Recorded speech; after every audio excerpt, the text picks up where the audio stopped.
Hi students, welcome to my channel. This is Jitika Ahuja और मैं आप लोगों के लिए लेकर आती हूँ पाइथन की नई नई वीडियोस ताकि आप इस लॉकडाउन में घर बैठे पाइथन सीख सकें। अगर आप लोगों को मेरी वीडियोस बेनिफिशियल लग रही हैं तो प्लीज़ लाइक कीजिए, मेरे चैनल को सब्सक्राइब कीजिए ताकि आप लोगों को मेरी आगे आने वाली वीडियोज़ की नोटिफिकेशन मिलती रहे। तो बात कर लेते हैं आज की वीडियो की। आज की वीडियो में हम पढ़ने वाले हैं डिक्शनरी। इससे पहले वाली वीडियो में हमने पढ़ा था कि लिस्ट क्या होता है, लिस्ट से एलिमेंट हम किस तरीके से डिलीट कर सकते हैं। तो आज हम पढ़ने वाले हैं डिक्शनरी। तो डिक्शनरी बेसिकली क्या होता है कि जिस तरीके से आपकी रियल वर्ल्ड डिक्शनरी होती है कि आप कोई भी चीज़ आप लोगों के लिए किसी वर्ड का मीनिंग सर्च करने के लिए आप लोग यूज़ करते हैं, सेम एज़ पाइथन के अंदर भी हम डिक्शनरी का यूज़ करेंगे। तो इसके अंदर जैसे आपकी डिक्शनरी के अंदर कोई वर्ड है, उसको यहाँ पर हम बोल रहे हैं की, और उसका जो मीनिंग है तो यहाँ पर हम उसकी की वैल्यू को, उसका मीनिंग समझते हैं। तो डिक्शनरी हम बेसिकली यूज़ करते हैं अपनी चीज़ों को एसोसिएट करने के लिए और मैप करने के लिए। और डिक्शनरी के अंदर हम पेयर्स बनाते हैं की का और वैल्यू का। Basically it is an unordered collection of element. जैसा हमारा लिस्ट था, ऑर्डर्ड कलेक्शन ऑफ एलिमेंट्स होता था, बट जो डिक्शनरी है वो अनऑर्डर्ड कलेक्शन ऑफ एलिमेंट्स होता है। तो हम देख लेते हैं क्या होती है dictionary.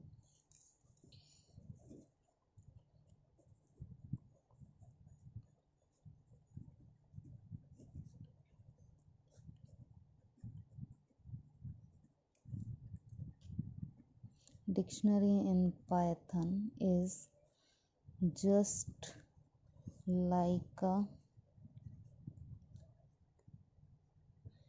dictionary in a real world. Next, it is used to associate things, or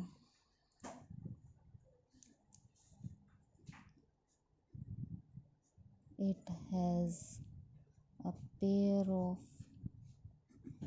key and value. Okay,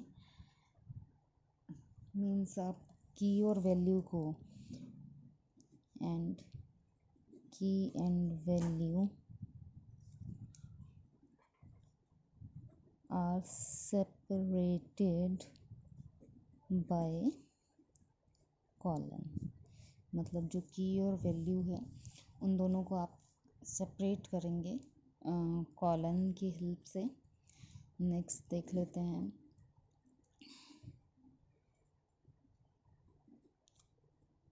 it is an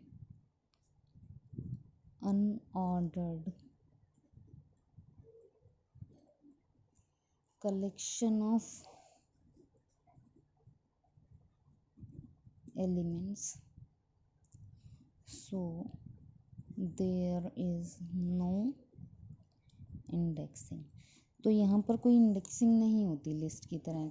जैसे हम लोग लिस्ट के अंदर किसी एलिमेंट को एक्सेस कराना होता था तो हम वो इंडेक्सिंग डाल देते थे, तो उस इंडेक्सिंग पर जो भी एलिमेंट प्रेजेंट होता था वो हमें मिल जाता था। लेकिन डिक्शनरी के अंदर इंडेक्सिंग नहीं होती, ये अनऑर्डर्ड कलेक्शन ऑफ एलिमेंट है। तो मैं बताऊंगी आपको तो फिर किस तरीके से हम एलिमेंट्स को एक्सेस कर पाएंगे डिक्शनरी के अंदर। Next,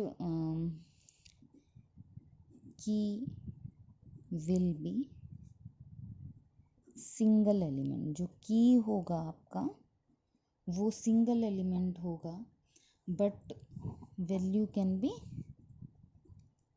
multiple. मतलब जो की होगी वो आपकी सिंगल रहेगी, उस की आप मल्टीपल वैल्यूज़ डाल सकते हैं। और मल्टीपल वैल्यूज़ किससे हम डाल सकते हैं, हमने अपने वीडियोस में पढ़ा है कि लिस्ट हम यूज़ कर सकते हैं।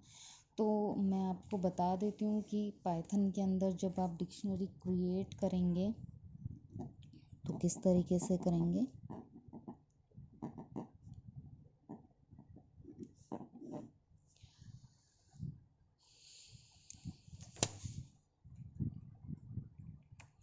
देखिए मैं एक स्टूडेंट नाम की लिस्ट बना रही हूँ, तो आप सॉरी डिक्शनरी बना रही हूँ।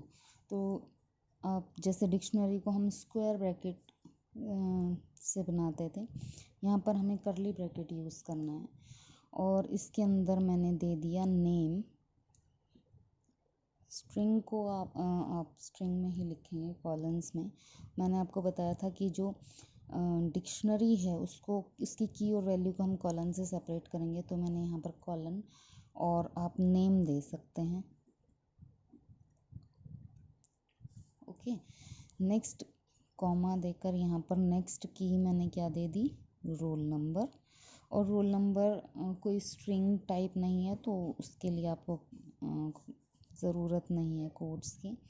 इस तरीके से आपने अपनी डिक्शनरी बनाई और जब आप प्रिंट कराएंगे तो आपकी डिक्शनरी प्रिंट हो जाएगी। अब ये देख लीजिए, इसमें से ये जो नेम है ये आपकी की है और यहाँ पर कॉलन यूज़ करने के बाद ये आपकी की वैल्यू है, सेम एज ये की है और ये इसकी की वैल्यू है। अब मैंने बोला था कि जो डिक्शनरी है वो अनऑर्डर्ड कलेक्शन ऑफ एलिमेंट है, so there is no indexing. अगर इंडेक्सिंग नहीं है इससे तो क्या होगा, कंप्लीट डिक्शनरी आपके सामने प्रिंट हो जाएगी। लेकिन आपको कंप्लीट डिक्शनरी नहीं चाहिए, आपको किसी डिक्शनरी की जैसे सिर्फ मुझे नेम चाहिए या सिर्फ मुझे रोल नंबर चाहिए, मुझे कंप्लीट डेटा नहीं चाहिए अपनी डिक्शनरी में से, तो उस टाइम पर मैं अपने डेटा को कैसे एक्सेस कर सकती हूँ। तो उसके लिए देख लेते हैं कि एक्सेस कैसे कर सकते हैं आप।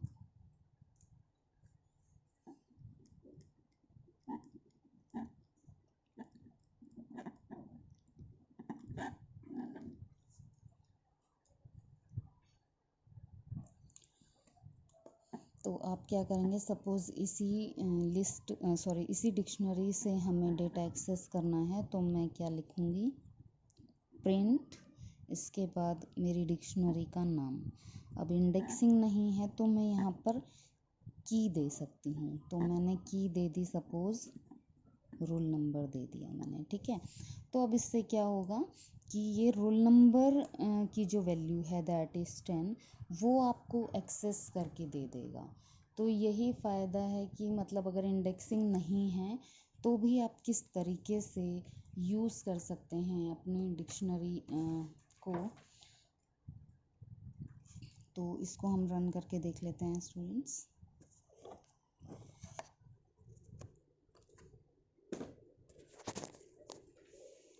ये देखिए मैंने एक डिक्शनरी क्रिएट की हुई है जिस तरीके से मैंने आपको बताया था। सेकंड, एक और तरीके से हम डिक्शनरी क्रिएट कर सकते हैं। उसके लिए हम एक प्रीडिफाइंड मेथड यूज़ करते हैं, डिक्ट। आप देख रहे हैं यहाँ पर डिक्ट एक प्रीडिफाइंड मेथड है, तो इसके अंदर आपको फिर करली ब्रैकेट की ज़रूरत नहीं है। राउंड ब्रैकेट के अंदर मैंने अपनी की दी और यहाँ पर फिर कॉलन नहीं यूज़ करते जब आप डिक्ट मेथड यूज़ करते हैं, इज़ इक्वल टू यूज़ करेंगे। और इसको स्ट्रिंग में लिखने की भी ज़रूरत नहीं है कि इसको मीन्स कोट्स लगाने की ज़रूरत नहीं है। और जो वैल्यूज़ है अगर वो स्ट्रिंग टाइप की है तो आपको कोट्स लगाने होंगे। तो आप इन दोनों में से जो भी सूटेबल लगे डिक्शनरी क्रिएट कर सकते हैं उससे। तो दोनों तरीके से आप डिक्शनरी क्रिएट कर सकते हैं। और ये मैंने दिखाया हुआ है how to access data from dictionary. इससे तो क्या होगा, कंप्लीट डिक्शनरी का डेटा प्रिंट होगा, इससे भी और इससे भी। लेकिन मुझे सिर्फ अगर रोल नंबर एक्सेस करना है स्टूडेंट नाम की डिक्शनरी से, तो इस तरीके से मैं की दे सकती हूँ यहाँ पर और इसकी वैल्यू मुझे मिल जाएगी। तो इसको रन करके देख लेते हैं स्टूडेंट्स।